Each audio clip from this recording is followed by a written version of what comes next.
Saya jemput Tuan Abdul Latif bin Abdul Rahman Kuala Krai. Terima kasih Tuan Yang Di-Pertua. Izinkan saya mulakan dengan pantun. Hari Khamis 16 Syaban kini menghampiri bulan Ramadan. Soalan Kuala Krai nombor 8. Mohon Timbalan Menteri berikan jawapan. Terima kasih Tuan Yang Di-Pertua. Terima kasih Yang Berhormat Yang Tua, terima kasih Yang Berhormat Kuala Krai. Lebuh Raya Kota Baru ke Kuala Krai ataupun dikenali KBKK sepanjang 66.9 km merupakan salah satu daripada projek berskala besar yang sedang dilaksanakan oleh kerajaan melalui Kementerian Kerja Raya di negeri Kelantan. Keseluruhan projek KBKK merangkumi 7 kontrak di mana 2 telah siap dan 5 sedang dalam pembinaan.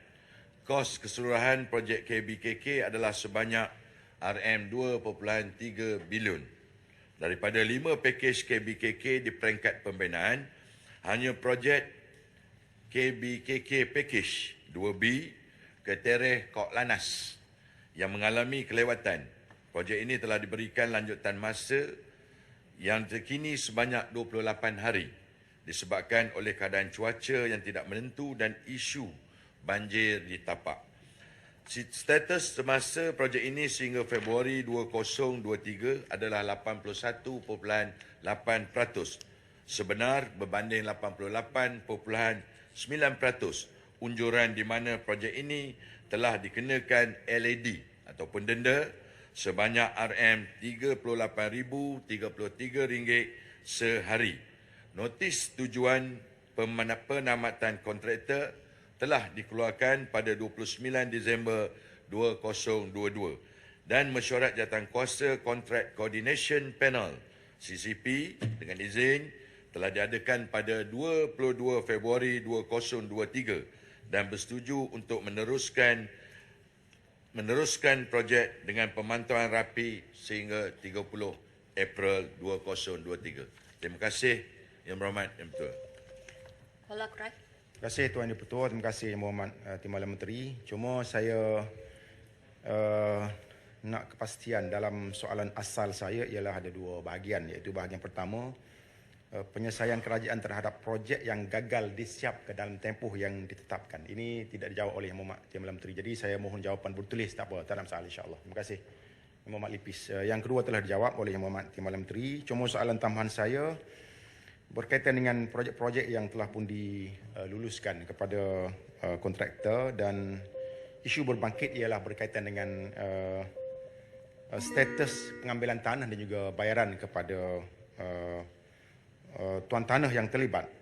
Khususnya ialah lebuh raya CSR Pakej 1 Kuala Krai ke Sungai Lakit dan yang kedua ialah lebuh raya Kota Baru Kuala Krai iaitu Pakej 3B dari Berangan Meknak ke Keruh dan juga 3C dari Keruh ke Kuala Krai. Jadi mohon penjelasan Yang Berhormat Menteri berkaitan dengan status pengambilan tanah dan juga bayaran kepada penduduk terlibat. Terima kasih Tuan Di-Pertua.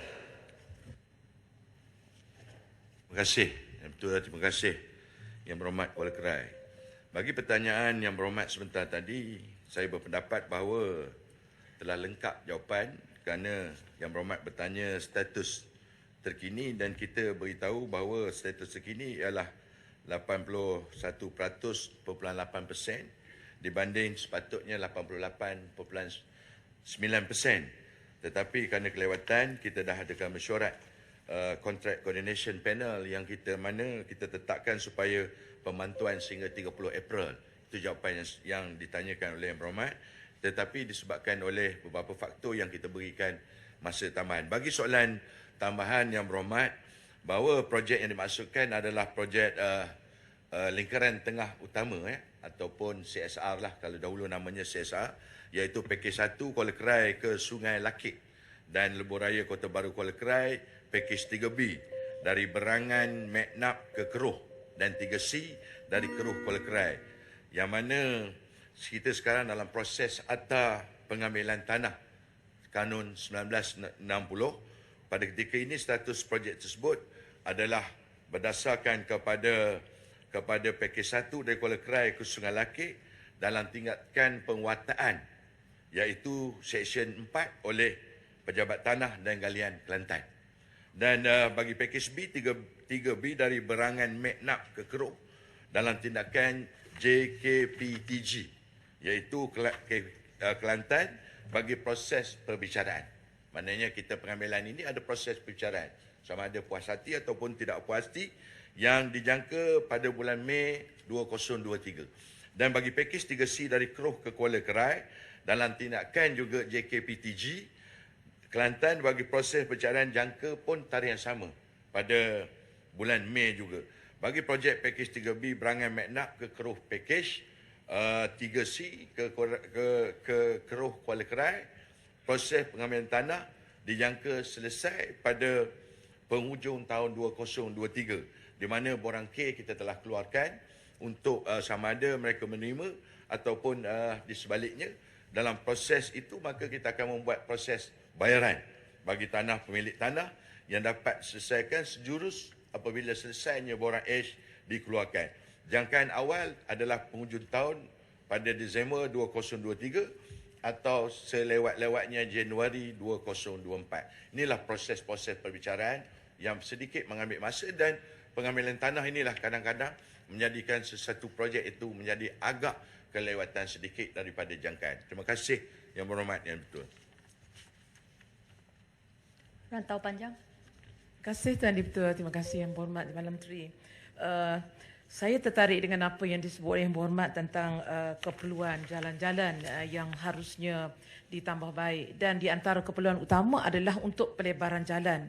Jadi saya ingin tahu di dalam pemantauan pihak kementerian, berapakah projek-projek jalan yang seharusnya dilebar luaskan di seluruh Kelantan yang sebenarnya menyumbang kepada masalah kesesakan, terutama di musim-musim perayaan ataupun cuti sekolah, dan apakah usaha yang dibuat untuk memastikan semua projek-projek yang telah sedia ada, yang telah diluluskan di seluruh Kelantan dapat disiapkan mengikut jadual yang ditetapkan. Terima kasih Yang Berhormat Rantau Panjang. Sebenarnya dari segi pemantauan kita lakukan setiap masa, dan saya percaya projek lingkaran tengah utama yang melibatkan begitu besar perbelanjaannya, yang meliputi daripada Kota Baru sehinggalah bertemu dengan lebuh raya Karak ataupun lebuh raya Pantai Timur. Dan proses ini sebenarnya saya faham apa maksud Yang Berhormat itu kalau terjadinya dipanggil bottleneck, bottleneck yang penghujungnya akan mengecil. Maknanya itu yang dimaksudkan oleh Yang Berhormat. Apabila selesai saja CSR ini, saya pasti akan menjadi kesesakan lalu lintas beberapa kilometer, tak silap saya dalam 4 kilometer yang nak memasuki memasuki ke bandar Kota Baru. Dan bottleneck ini kita sebenarnya dalam perancangan. Kita dalam perancangan sedang membuat kajian bagaimana nak menyelesaikan masalah itu, kerana di kawasan itu merupakan kawasan yang sangat sibuk, yang mempunyai di kiri dan kanan rumah-rumah tempatan, perumahan, taman perumahan. Maka apakah kaedah yang hendak kita lakukan? Tetapi sekarang ini dalam proses kita dah mulakan kajian, kerana kita tahu bottleneck itu akan menyebabkan lebih kritikal apabila tumpuan kereta daripada CSR ataupun lingkaran tengah utama ini sampai di musim perayaan khususnya. Tetapi saya beranggapan bahawa orang Kelantan ini dia tak kira masa perayaan, sepanjang masa sesak lalu lintas. Saya tahu sebab saya duduk di tengah antara Kelantan dan Kuala Lumpur. Itulah laluan rakan-rakan kita daripada negeri Kelantan. InsyaAllah Yang Berhormat Rantau Panjang, kita akan cuba yang terbaik bagaimanakah nak menyelesaikan segala permasalahan tersebut. Dan saya berharap juga kalau boleh cadangan Yang Berhormat tadi, sudah pasti saya tidak dapat menjawab ke seluruh negeri Kelantan. Kalau boleh Yang Berhormat sendiri dapat menghantar secara rasmi surat kepada kita, insyaAllah kita akan membuat kajian-kajian tertentu tersebut. Terima kasih Yang Berhormat Ketua.